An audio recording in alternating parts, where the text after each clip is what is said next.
Hello, welcome to the Sumo biology online classes. एक बार फिर से आप लोग का स्वागत है सुमो बायोलॉजी में। आज का हमारा टॉपिक है आनुवंशिकी पदार्थ के गुण क्या होने चाहिए। आनुवंशिकी पदार्थ कोई भी सब्सटेंस जो आनुवंशिकी पदार्थ के तरह काम कर रहा है उसमें क्या कैरेक्टरिस्टिक्स होनी चाहिए। आनुवंशिकी पदार्थ के गुण डीएनए बनाम आरएनए। पिछली चर्चाओं से यह स्पष्ट है कि प्रोटीन बनाम डीएनए के बीच जो विवाद आनुवंशिक पदार्थ को लेकर था, अब वह स्पष्ट रूप से हर्शे और चेज के प्रयोग से सुलझ चुका है। तो हर्शे और चेज ने एक्सपेरिमेंट के द्वारा इस चीज़ को साबित कर दिया था कि डीएनए जेनेटिक मटेरियल है। आनुवंशिक पदार्थ मोस्ट ऑफ द ऑर्गेनिज्म में डीएनए है। अब यह सर्वमान्य हो चुका कि डीएनए आनुवंशिक पदार्थ के रूप में काम करता है, कार्य करता है। तो आज की तारीख में अब ये सर्वमान्य सबको मान्य हो चुका है कि डीएनए जो है वो आनुवंशिकी पदार्थ के रूप में काम करता है। फिर भी यह स्पष्ट हो गया कि कुछ विषाणुओं में आरएनए आनुवंशिकी पदार्थ है, और साथ के साथ कुछ विषाणु ऐसे हैं वायरसेस जहाँ पे आरएनए जेनेटिक मटेरियल की तरह काम करता है। कुछ प्रश्नों के उत्तर आपको देने हैं, जैसे क्यों डीएनए प्रमुख आनुवंशिकी पदार्थ है। तो अब प्रश्न हमारे सामने ये उठ रहा है कि जब डीएनए और आरएनए दोनों जेनेटिक मटेरियल की तरह काम कर रहे हैं तो प्रकृति ने क्यों डीएनए को चुना। ज़्यादातर ऑर्गेनिज्म में डीएनए क्यों आनुवंशिकी पदार्थ की तरह काम कर रहा है। डीएनए प्रेफर्ड क्यों है, उसको प्रेफरेंस क्यों है, जबकि आरएनए दूत व अनुकूलन जैसे सक्रिय कार्य करता है। दोनों न्यूक्लिक एसिड अणुओं की रासायनिक संरचना में अंतर बताइए। तो डीएनए मोस्ट प्रेफर्ड, सबसे ज़्यादा पसंद किए जाने वाला आनुवंशिकी पदार्थ है, जबकि आरएनए आनुवंशिकी पदार्थ की तरह काम कर रहा कुछ वायरसेस में, लेकिन आरएनए को मेन जिम्मेदारी दी है कि वो दूत की तरह काम करता है, मैसेंजर, संदेशा लेके जाने का। साथ के साथ अनुकूलन एडेप्टिव मॉलिक्यूल की तरह काम करता है। तो अनुकूलन का काम कर रहा है, अनुकूलन का काम कर रहा है, और साथ के साथ एडेप्टिव मॉलिक्यूल के अलावा मैसेंजर की तरह काम कर रहा है। क्या है ऐसी बात, दोनों में ऐसा क्या अंतर है कि DNA most preferred genetic material है और आरएनए रासायनिक पदार्थ उत्प्रेरक की तरह काम करता है। क्या आप डीएनए आरएनए के बीच दो रासायनिक अंतरों को बता सकते हो? बिल्कुल बता सकते हैं। एक अणु जो आनुवंशिक पदार्थ के रूप में कार्य कर सकता है वह निम्न मापदंडों को अवश्य पूर्ण करता है। तो कोई भी सब्सटेंस, केमिकल सब्सटेंस जो हेरिडिटरी मटेरियल के तौर पे काम कर रहा है, उसमें कुछ निश्चित पैरामीटर, मापदंड होने चाहिए, कुछ क्वालिटीज़ होनी चाहिए। पहला ये अपनी प्रतिकृति बनाने में सक्षम हो, रेप्लिका बना सके, अपनी प्रतिकृति, प्रतिलिपि बना सके। तो डीएनए पे डीएनए की प्रतिलिपि बन सकती है, आरएनए भी अपनी प्रतिलिपि बना सकता है, अपनी प्रतिलिपि बनाने में सक्षम हो। इसे संरचना और रासायनिक संगठन के आधार पर स्थिर होना चाहिए। तो chemical on the basis of chemical composition और on the basis of structural, तो स्ट्रक्चरली और स्ट्रक्चर के पॉइंट ऑफ व्यू से और केमिकल पॉइंट ऑफ व्यू से, स्ट्रक्चरली और केमिकली ये स्टेबल होना चाहिए, स्थिर होना चाहिए। तो डीएनए भी है और आरएनए भी है। इनमें धीमे उत्परिवर्तनों की संभावना होनी चाहिए जो विकास के लिए आवश्यक है। तो ये अलाउ करे कि म्यूटेशन हो सके at the slow rate. Mutation होंगे तभी डिफरेंसेस आएंगे, और म्यूटेशन की वजह से ही डिफरेंसेस, और डिफरेंसेस से ही इवोल्यूशन। इसे स्वयं मेंडल के लक्षण के अनुरूप अभिव्यक्त होना चाहिए, और ये स्वयं को अभिव्यक्त कर सके, अपने को दर्शा सके मेंडल के नियमों के अनुरूप। मेंडेलियन प्रिंसिपल जो है उसके अनुसार ये उसको प्रदर्शित कर सके अपने गुणों को। यदि कोई क्षार युग्मन पूर्णता के सिद्धांत को ध्यान में रखते हुए परीक्षण करता, तब वह पाएगा कि दोनों न्यूक्लिक एसिड में स्वयं प्रतिकृति की क्षमता होती है। तो न्यूक्लिक एसिड डीएनए का एक मॉलिक्यूल, एक स्ट्रैंड दूसरे स्ट्रैंड से अलग हुआ, और इस स्ट्रैंड पे नया डीएनए का स्ट्रैंड बन गया, इस पे भी नया बन गया, तो उसने अपनी प्रतिलिपि बना ली। तो कोई यदि law of complementarity of base pair क्षार युग्मन, क्षार की ए के अपोजिट टी ही आएगा, सी के अपोजिट जी ही आएगा। क्षार युग्मन के जो हमारा पूरकता का सिद्धांत है, लॉ ऑफ कॉम्प्लीमेंटैरिटी की ए के अपोजिट टी, सी के अपोजिट जी, जी के अपोजिट सी और टी के अपोजिट ए। तो ये जो हम लोग का पूरकता का सिद्धांत है, उसमें यह पता लग रहा है कि दोनों न्यूक्लिक एसिड डीएनए व आरएनए में स्वयं की प्रतिकृति बनाने की क्षमता होती है। सजीव तंत्र के अणुओं में जैसे प्रोटीन स्वयं प्रथम मापदंड को पूर्ण करने में असफल है। तो हम लोग प्रोटीन को बहुत समय तक मानते रहे कि प्रोटीन आनुवंशिकी पदार्थ की तरह काम करता है। तो जो सबसे पहला ही हमारा क्राइटेरिया है कि भाई वो अपनी प्रतिलिपि बना सके, प्रतिकृति, तो प्रोटीन अपनी प्रतिकृति नहीं बना सकता, प्रोटीन पे प्रोटीन नहीं बन सकती।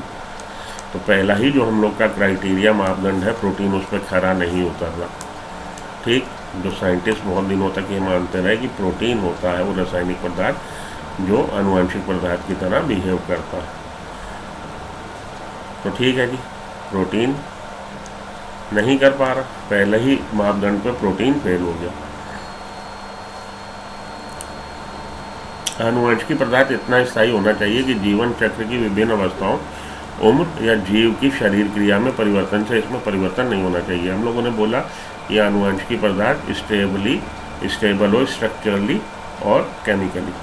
तो आनुवंशिक पदार्थ इतना स्थायी होना चाहिए कि जीवन चक्र की विभिन्न अवस्थाओं, उम्र या जीव के शरीर क्रिया में परिवर्तन से इसमें परिवर्तन नहीं होना चाहिए। आनुवंशिक पदार्थ का स्थायित्व इसकी प्रमुख विशेषता है। एक इसका जो प्राइम ये लक्षण या कैरेक्टर है, प्रायोरिटी पे जो एक कैरेक्टरिस्टिक फीचर है, वो है इसका स्टेबल होना, स्थायित्व होना। इसकी एक प्रमुख विशेषता है जो ग्रिफिथ के रूपांतरित कारक से स्पष्ट है। तो ये स्टेबल होता है, ये ग्रिफिथ के जो रूपांतरण के सिद्धांत है, ट्रांसफॉर्मिंग प्रिंसिपल, रूपांतरित कारक से स्पष्ट है, जिसमें ताप से जीवाणु की मृत्यु हो जाती है लेकिन आनुवंशिकी पदार्थ की कुछ विशेषताएं नष्ट नहीं हो पाती। भाई आपने हीट किल्ड कर दिया था, हीट करके ताप मृत कर दिया था, ताप से मार दिया था एस स्ट्रेन वाले बैक्टीरिया को, लेकिन बैक्टीरिया तो मर गया, लेकिन उसका डीएनए जो था, जेनेटिक मटेरियल, उसकी जो क्वालिटी थी वो मेंटेन रही। तभी तो वो डीएनए जब ट्रांसफ़र हुआ आरएनए में, तो उसने आर प्रभेद को असिस्ट प्रभेद में बदल दिया। उसने आर बैक्टीरिया में आने के बाद अपनी जानकारी को प्रदर्शित किया और इसके चारों तरफ कोट, म्यूकोपॉलीसैकेराइड कोट बन गया, जिससे ये भी विरुलेंट हो गया।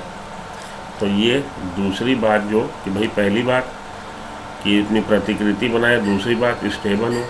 तो स्टेबल है डीएनए, ये बात साबित हो गई इस वाले एक्सपेरिमेंट से, ग्रिफिथ के रूपांतरित कारक से ये बात साबित हो गई कि भले ही हीट करके आपने बैक्टीरिया मार दिया लेकिन बैक्टीरिया के डीएनए की क्वालिटी नहीं ख़त्म हुई। तो इसका मतलब है डीएनए हीट स्टेबल है, जिससे ताप से जीवाणु की मृत्यु हो गई, लेकिन आनुवंशिकी पदार्थ की कुछ विशेषताएं नष्ट नहीं हो पाई। आनुवंशिकी पदार्थ की विशेषता बनी रही, डीएनए का जो स्ट्रक्चर था, जीन, वो मेंटेन रहा और जीन ने अपने एक्सप्रेशन से म्यूकोपॉलीसैकेराइड कोड बनवा दिया। डीएनए के परिक्षेप में एक बात और को अच्छे तरह से समझ लेते हैं, डीएनए के कॉन्टेक्स्ट से, डीएनए के परिपेक्ष में इस बात को और अच्छे ढंग से समझ सकते हैं कि डीएनए के दोनों रज्जु एक दूसरे के पूरक होते हैं। डीएनए के दो ये जो स्ट्रैंड है एक दूसरे के पूरक है। तो अगर इधर ATCG है तो इधर आपको क्या मिलेगा, TAGC, एक दूसरे के पूरक है, जो गर्म करने पे एक दूसरे से अलग हो जाते हैं लेकिन पुनः उचित स्थिति के आने पे एक दूसरे से जुड़ जाते हैं। तो गर्म किया, मेल्टिंग कहलाता, मेल्टिंग ऑफ डीएनए, ये दोनों एक दूसरे से सेपरेट हो जाएंगे, बॉन्ड टूट जाएंगे। लेकिन जब आप उसको ठंडा कर देंगे मटेरियल को, तब इसमें दोबारा इनके बीच में बॉन्ड बनेगा और ये वापस डीएनए का मॉलिक्यूल फॉर्म कर देंगे। तो लेकिन पुनः उचित स्थिति के आने पे एक दूसरे से जुड़ जाते हैं। ठीक है जी। आरएनए के प्रत्येक न्यूक्लियोटाइड पर सेकंड कार्बन पोजीशन पर हाइड्रोक्सिल समूह मिलता है। यह क्रियाशील समूह है जिससे आरएनए अस्थिर व आसानी से विखंडित हो जाता है। तो आरएनए में आप जानते हैं राइबोज शुगर है, राइबोज शुगर में सेकंड कार्बन पे, तो राइबोज शुगर के सेकंड कार्बन पे, यहाँ पे सेकंड नंबर के कार्बन पे एक एक्स्ट्रा OH ग्रुप है जो डीऑक्सी राइबोज शुगर में नहीं होता। डीएनए के मॉलिक्यूल में सेकंड कार्बन पे OH ग्रुप नहीं होता, जबकि RNA के मॉलिक्यूल में क्योंकि राइबोज शुगर है, राइबोज शुगर के सेकंड कार्बन पे हमें क्या मिल रहा है, OH ग्रुप मिल रहा है। RNA के प्रत्येक न्यूक्लियोटाइड पर सेकंड हाइड्रोक्सिल समूह मिलता है। यह क्रियाशील है जिससे RNA अस्थिर व आसानी से विखंडित हो जाता है। तो RNA अस्थिर और आसानी से विखंडित हो जाता है। इसकी तुलना में, किसकी तुलना में, हमारे DNA की तुलना में। RNA के प्रत्येक न्यूक्लियोटाइड पर सेकंड हाइड्रोक्सिल समूह मिलता है। यह क्रियाशील समूह है जिससे RNA अस्थिर व आसानी से विखंडित हो जाता है। इस कारण से DNA रासायनिक संगठन की दृष्टि से कम सक्रिय व संरचनात्मक दृष्टि से अधिक स्थायी होता है। इस कारण से DNA रासायनिक संगठन की दृष्टि से कम सक्रिय, केमिकल कंपोजिशन की दृष्टि से लेस रिएक्टिव है व संरचनात्मक दृष्टि से अधिक स्थायी है। इस कारण दोनों न्यूक्लिक एसिड में DNA एक अच्छा आनुवंशिक पदार्थ माना जाता है। तो दोनों का अगर हम कंपैरिजन करेंगे, DNA is better. Why? Because chemically it is less reactive and structurally it is more stable, DNA। क्यों? क्योंकि सेकंड कार्बन पोजीशन पे, यहाँ पे सेकंड कार्बन पोजीशन पे DNA में H मिल रहा है हाइड्रोजन, जबकि RNA में सेकंड कार्बन पोजीशन पे OH ग्रुप मिलता है जो कि रिएक्टिव ग्रुप है। उसके OH ग्रुप की प्रेजेंस होने की वजह से RNA अस्थिर व आसानी से विघटित हो जाता है। वास्तव में DNA में यूरेसिल की जगह थाइमिन होने से उनमें एक अधिक स्थायित्व मिलता है। और साथ के साथ आप देखते हैं कि DNA के मॉलिक्यूल में यूरेसिल नहीं है, यूरेसिल की जगह थाइमिन आ गया है। इससे भी DNA का मॉलिक्यूल को अधिक स्थायित्व मिल रहा है, मोर स्टेबल हो रहा है। दोनों RNA DNA उत्परिवर्तित हो सकते हैं, परिवर्तित हो सकते हैं। तो पहला था हमारा कि अपनी प्रतिकृति बना सके, और दूसरा था कि रासायनिक रूप से निष्क्रिय हो व स्ट्रक्चर के रूप से स्थिर हो, कम सक्रिय हो, निष्क्रिय हो। ठीक है जी, ये बातें हम लोग देख रहे हैं। प्रतिकृति बना सकते हैं, निष्क्रिय होते हैं। ये DNA RNA की तुलना में ज़्यादा निष्क्रिय व ज़्यादा स्टेबल है। अगली कहानी समझिए। वास्तव में DNA में यूरेसिल की जगह थाइमिन होने से उनमें अधिक स्थायित्व है। अगली कहानी है, दोनों DNA RNA दोनों में म्यूटेशन हो सकता है। म्यूटेशन की गुंजाइश, जो उत्परिवर्तित होने की गुंजाइश दोनों में है, दोनों म्यूटेशन अलाउ करते हैं। वास्तव में RNA अस्थायी व तीव्र गति से उत्परिवर्तित होता है, लेकिन DNA की तुलना में RNA ज़्यादा अस्थायी रूप से व तीव्र गति से उत्परिवर्तित होता है। म्यूटेशन का रेट फास्ट है इसमें। परिणाम स्वरूप विषाणुओं में RNA जीनोम मिलता है। उसकी जीवन अवधि छोटी व तेज़ी से उत्परिवर्तित व विकसित होने वाली होती है। तो ज़्यादातर वायरसेस में आप देख रहे हैं RNA जेनेटिक मटेरियल है, और RNA स्टेबल ना होने, कम स्टेबल होने की वजह से DNA की तुलना में इसमें उत्परिवर्तन बड़ी जल्दी होता है।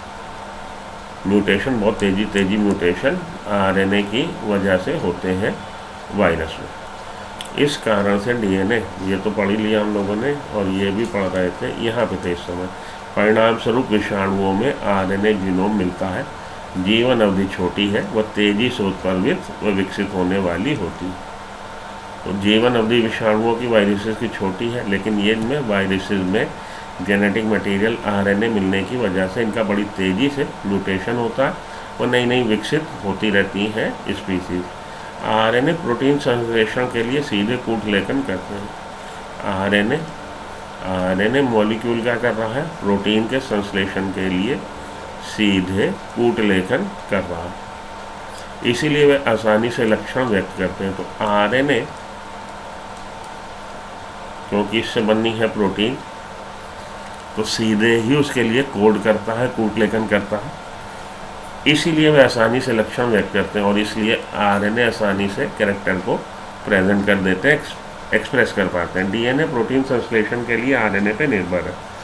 DNA, ठीक है जी। तो वास्तव में DNA अगर हम लोग तुलना करें डीएनए आरएनए की, तो डीएनए जो है मोर स्टेबल है आरएनए की तुलना में। क्यों? क्योंकि एक तो आरएनए में सेकंड पे OH ग्रुप है और दूसरा थाइमिन और यूरेसिल। आरएनए में यूरेसिल मिलना और डीएनए में थाइमिन मिलना। डीएनए में थाइमिन होने की वजह से डीएनए यूरेसिल की जगह थाइमिन होना डीएनए को फ़ायदा दे रहा है कि डीएनए स्टेबल हो जाएगा, स्थायित्व मिलेगा उसे थाइमिन होने से। तो आखिरी में आके समअप करते हैं, दोनों ही उत्परिवर्तित हो सकते हैं। तो भले डीएनए हो भले आरएनए हो, म्यूटेशन दोनों अलाउ कर रहे हैं। वास्तव में आरएनए अस्थायी व तीव्र गति से उत्परिवर्तित होता है। आरएनए अस्थायी है डीएनए की तुलना में और आरएनए तेज स्पीड से उत्परिवर्तित, म्यूटेशन रेट फास्ट है। परिणाम स्वरूप विषाणुओं में आरएनए जीनोम मिलता है जिसकी जीवन अवधि छोटी, तेजी से उत्परिवर्तित व विकसित होने वाली होती है।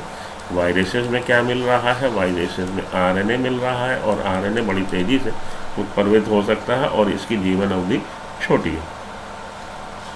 आरएनए प्रोटीन संश्लेषण के लिए सीधे कूट लेखन करते हैं।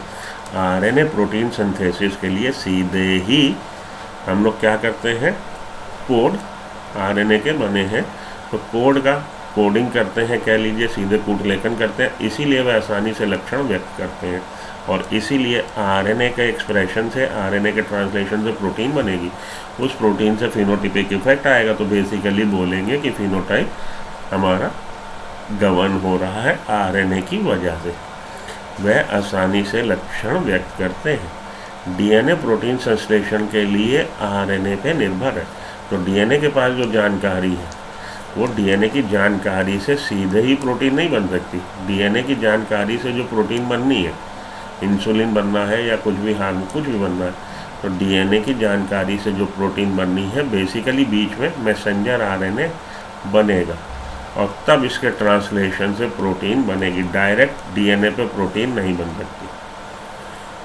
तो डीएनए प्रोटीन सिंथेसिस के लिए किस पे आधारित है, किस पे मतलब वो कर रहा है, उसको कहिए कि डीएनए प्रोटीन सिंथेसिस के लिए आरएनए पे निर्भरता है उसकी। तो डीएनए प्रोटीन संश्लेषण के लिए आरएनए पे निर्भर है। प्रोटीन संश्लेषण की सारी व्यवस्था आरएनए से विकसित हुई। प्रोटीन संश्लेषण के लिए जो कुछ भी चाहिए वो सारी व्यवस्था आरएनए के इर्द गिर्द हुई है। उपरोक्त चर्चाओं से स्पष्ट है कि दोनों डीएनए व आरएनए आनुवंशिक पदार्थ के रूप में कार्य करते हैं। तो अभी तक जो हम लोगों ने डिस्कशन किया उससे आखिरी में आके समअप करते हुए हम लोग कह सकते हैं कि डीएनए भी जेनेटिक मटेरियल की तरह काम कर रहा है और आरएनए भी, दोनों जेनेटिक मटेरियल की तरह काम कर रहे हैं। ये बात अलग है कि मोस्ट ऑफ द ऑर्गेनिज्म में डीएनए है और सम वायरसेस में आरएनए है। डीएनए के अधिक स्थायी होने से यह आनुवंशिक सूचनाओं के संचय हेतु अगर हमें जेनेटिक्स से रिलेटेड, इनहेरिटेंस से रिलेटेड किसी इंफॉर्मेशन को स्टोर करना, तो इंफॉर्मेशन के स्टोरेज के लिए DNA is better material because it is more stable and less reactive. So for the storage of information DNA is the preferred material and for transfer of genetic information. For transfer of genetic information, RNA is the most preferred one. RNA ज़्यादा उपयुक्त क्योंकि ये less stable है, more reactive. ठीक, ये हो गई बात आपकी किसकी? जेनेटिक मटेरियल के कैरेक्टरिस्टिक्स की। अब आरएनए संसार पे आइए, एक छोटा सा टॉपिक आपके अपनी बुक का 5-6 लाइनों का। पूर्ववर्ती चर्चाओं से तत्काल एक प्रश्न उठता है कि प्रथम आनुवांशिक पदार्थ कौन सा था। तो अभी तक हम लोगों ने जो देखा डीएनए आरएनए की कैरेक्टरिस्टिक, उस कैरेक्टरिस्टिक के आधार पे, आनुवांशिक मटेरियल के कैरेक्टरिस्टिक के आधार पर डीएनए आरएनए दोनों ही जेनेटिक मटेरियल की तरह काम करने में फुलफिल है। लेकिन अब सवाल ये उठता है कि डीएनए पहला जेनेटिक मटेरियल है कि आरएनए। इस अध्याय में रासायनिक विकास के बारे में विस्तृत रूप से वर्णन किया जाएगा। अच्छा जी, चलिए आगे भी पढ़ते हैं। तो इसमें रासायनिक रूप से रासायनिक विकास के बारे में विस्तृत वर्णन किया जाएगा, लेकिन संक्षेप में कुछ तत्वों बिंदुओं को हम अवश्य उजागर करेंगे। तो रासायनिक विकास के बारे में विस्तृत रूप से वर्णन किया गया है। साथ ही साथ संक्षेप में कुछ अन्य तत्वों बिंदुओं को समझाया गया। आरएनए पहला आनुवंशिक पदार्थ था। RNA was the first genetic material. RNA पहले बना। RNA was the first genetic material. अब बहुत प्रमाण है कि जीवन के आवश्यक प्रक्रम का विकास आरएनए से हुआ। तो शुरू के जो लाइफ के लिए इसेंशियल प्रोसेसेस थे, बायोकेमिकल प्रोसेस, बायोलॉजिकल प्रोसेस, वो सारे के सारे किस पे डिपेंड कर रहे हैं, किस पे आधारित है, आरएनए पे आधारित है। जैसे कि मेटाबॉलिज्म, संबंधन आदि, स्थानांतरण आदि। तो मेटाबॉलिज्म के स्थानांतरण व संबंधन से संबंधित जो बातें हैं तथा विकास आरएनए से हुआ, और उस बारे में डेवलपमेंट, ये जितनी भी प्रक्रियाएं थी जीवन की अलग अलग प्रक्रियाएं, प्रक्रम, जैसे कि उपापचय, स्थानांतरण, संबंधन, इनका विकास आरएनए से हुआ। आरएनए आनुवांशिक पदार्थ के साथ एक उत्प्रेरक, आरएनए आनुवांशिकी पदार्थ के साथ एक उत्प्रेरक भी है। जैविक तंत्र में कुछ ऐसी महत्वपूर्ण जैव रासायनिक अभिक्रियाएं हैं जो आरएनए उत्प्रेरक द्वारा उत्प्रेरित कर जाती हैं। प्रोटीन एंजाइम का इसमें कोई योगदान नहीं है। तो जैविक तंत्र बायोलॉजिकल सिस्टम में कुछ ऐसी महत्वपूर्ण रासायनिक अभिक्रियाएं हैं जहाँ पे आरएनए जेनेटिक मटेरियल जो आरएनए है वो एंजाइम की तरह काम करेगा और प्रोटीन एंजाइम का वहाँ पे कोई रोल नहीं होगा। आरएनए उत्प्रेरक के रूप में क्रियाशील लेकिन अस्थायी है। उत्प्रेरक के रूप में अगर आरएनए देखें तो ये रिएक्टिव है, हाईली रिएक्टिव है। रिएक्टिव होने की वजह से अस्थायी है, परमानेंट नहीं है, स्टेबल नहीं है। इस कारण से आरएनए के रासायनिक रूपांतरण से डीएनए का विकास हुआ। क्योंकि ये रिएक्टिव था तो आरएनए रिएक्टिव होने के साथ साथ उसमें नए नए चेंजेस भी हुए। इस कारण से आरएनए के रासायनिक रूपांतरण से RNA get transform into DNA, जिससे ये अधिक स्थायी है। तो आरएनए से डीएनए बना, आरएनए पहले बना, और आरएनए स्टेबल नहीं था, रिएक्टिव था, तो आरएनए का डीएनए में कन्वर्जन हो गया। आरएनए उत्प्रेरक के रूप में क्रियाशील लेकिन अस्थायी, इस कारण से आरएनए के रासायनिक रूपांतरण से डीएनए का विकास हुआ और अल्टीमेटली आरएनए में केमिकल ट्रांसफॉर्मेशन होने की वजह से डीएनए का विकास हुआ, जिससे यह अधिक स्थायी है, जो डीएनए आरएनए की तुलना में ज़्यादा स्थायी है। डीएनए के द्विरज्जुक व पूरक रज्जुकों के कारण तथा इनमें मरम्मत प्रक्रियाओं के विकास से अपने में होने वाले परिवर्तनों के प्रति प्रतिरोधी है। डीएनए में डबल स्ट्रैंड डीएनए है और उनके बीच में कॉम्प्लीमेंट्री बेस पेयरिंग है। तो डीएनए का डबल स्ट्रैंड का मिलना और कॉम्प्लीमेंट्री बेस पेयरिंग का मिलने के कारण इसमें समस्त मरम्मत प्रक्रियाओं के विकास से तथा साथ के साथ ऐसी यहाँ पे व्यवस्थाएं बनी कि ये अपनी टूट फूट की खुद ही मरम्मत कर लेगा। मरम्मत प्रक्रियाओं के विकास से अपने में होने वाले परिवर्तनों के प्रति प्रतिरोधी है, और मरम्मत कर लेगा तो अपने में जो परिवर्तन हो रहे हैं उसको रेजिस्ट करेगा, रोकेगा, नहीं होने देगा।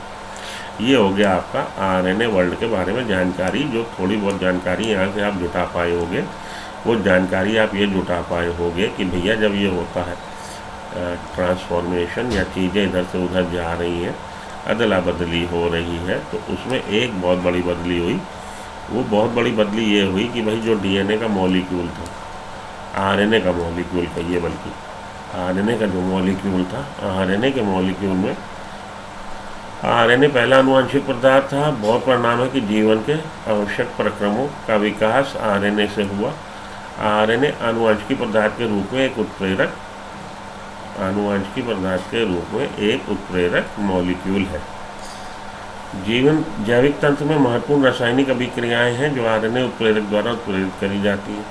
आरएनए उत्प्रेरक के रूप में क्रियाशील है लेकिन अस्थायी है। आरएनए क्रियाशील है, कराना चाहता है चीज़ों का कन्वर्जन, लेकिन आरएनए क्रियाशील तो है लेकिन अस्थायी है। इस कारण से आरएनए के रासायनिक रूपांतरण से डीएनए का विकास हुआ। तो अल्टीमेटली आरएनए से रासायनिक विकास हुआ और डीएनए का निर्माण हुआ, जिससे ये अधिक स्थायी है। जो डीएनए आरएनए की तुलना में ज़्यादा स्टेबल है। डीएनए के द्विरज्जुकों व पूरक रज्जुओं के कारण डीएनए के द्विरज्जुकों व पूरक रज्जुओं के कारण इनमें मरम्मत प्रक्रियाओं के विकास से अपने में होने वाले परिवर्तनों के प्रति प्रतिरोधी है। ये लाइन इंपॉर्टेंट है, इस लाइन को आप अच्छे से रट लो, समझ ना पाओ तो रट लो। डीएनए के द्विरज्जुक, भाई डबल स्ट्रैंड डीएनए है, 2 रज्जुक है, वो कॉम्प्लीमेंट्री रज्जुकों के कारण, द्विरज्जुक है व कॉम्प्लीमेंट्री रज्जुकों के कारण तथा इनमें मरम्मत क्रियाओं के विकास से, और साथ के साथ इनमें मरम्मत क्रियाओं के विकास से आपस में अपने में होने वाले परिवर्तनों के प्रति, ये अपने में होने वाले परिवर्तनों को प्रतिरोधी है, उसको होने से रोकने की कोशिश करेगा। क्योंकि डीएनए द्विरज्जुक है, डबल स्ट्रैंड है, और डबल स्ट्रैंड में कॉम्प्लीमेंट्री बेस पेयर होने की वजह से अपने साथ के साथ रिपेयरिंग प्रोसेस में मरम्मत प्रक्रियाओं के विकास से अपने में होने वाले चेंजेस के प्रति प्रतिरोधी है, नहीं होने देगा। कहेगा हम कर तो रहे भैया, रिपेयरिंग सब काम कर रहे हैं, तो भैया क्यों उसमें खुड़पेंच कर रहे हो, हमें हमारे साथ रहने दो, हमें नहीं विकसित और होना। अब इसके बाद हम लोग आ रहे हैं प्रतिकृति। लेकिन ये जो वाला टॉपिक था अपना आरएनए वर्ल्ड, इसके हम लोग और जरा सा थोड़ा सा डिटेल में पढ़ें। आरएनए वर्ल्ड एक हाइपोथेटिकल स्टेज है, परिकल्पित स्टेज है in the evolutionary history of life on earth. जब हम जैव विकास की हिस्ट्री को पढ़ते हैं, लाइफ के जैव विकास जो हो रहा है अर्थ पे, तो उसमें एक हाइपोथेटिकल स्टेज है आरएनए वर्ल्ड जिसको बोल रहे हैं, in which self replicating RNA molecule proliferated before the evolution of DNA and protein. तो ये जो आरएनए वर्ल्ड बेसिकली एक ऐसी खिड़की है, विंडो है, या ऐसा टाइम कालखंड है जिस कालखंड में आरएनए की तूती बोल रही थी। तो RNA is a hypothetical stage, एक परिकल्पित स्टेज है। किस दौरान? जब हम इवोल्यूशनरी हिस्ट्री अर्थ की डिस्कस करते हैं, उस दौरान। Alexander Rich first propose the concept of RNA world. According to RNA world hypothesis, nucleic acid is the first genetic material. Ribonucleic acid, RNA जो है फर्स्ट जेनेटिक मटेरियल है, where all genetic information was stored and first life arose, जिसमें कि सभी अनुवांशिक संबंधित जिम्मेदारियाँ या इंफॉर्मेशन सूचनाएं थीं और बाद में पहली लाइफ फॉर्म अस्तित्व में आई। It is self replicating molecule, और जो पहली लाइफ फॉर्म अस्तित्व में आई वो अपनी रेप्लिका, खुद की रेप्लिका प्रतिलिपि बनाने वाला मॉलिक्यूल था। In simple words, RNA is the precursor to the every life form that exist today on earth. तो दूसरे शब्दों में हम बोलें तो आरएनए क्या है? शुरुआत है, जीवन की शुरुआत पहले आया है, of every life form that exist today on earth. तो आरएनए क्या है जी? आरएनए प्रिकर्सर है फर्स्ट लाइफ फॉर्म का, जो धरती पे आई थी। It is believe that modern cells arose from them, और हम लोग ये मान के चलते हैं कि ये जो एडवांस सेल्स, मॉडर्न सेल्स है, यूकैरियोटिक सेल, ये इन्हीं से विकसित हुए। And every essential process that occurs in living organism evolved around RNA।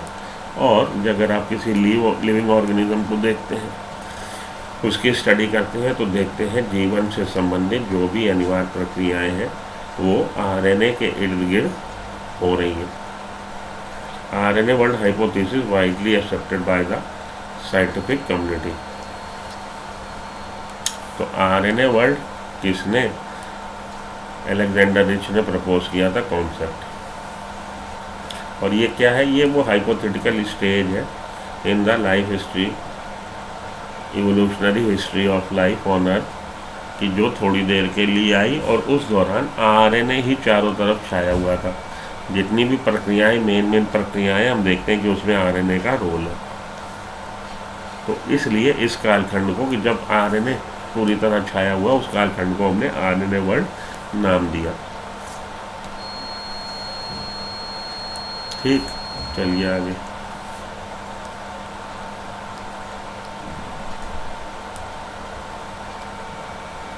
इसके आगे रेप्लिकेशन आ रहा है, प्रतिकृति।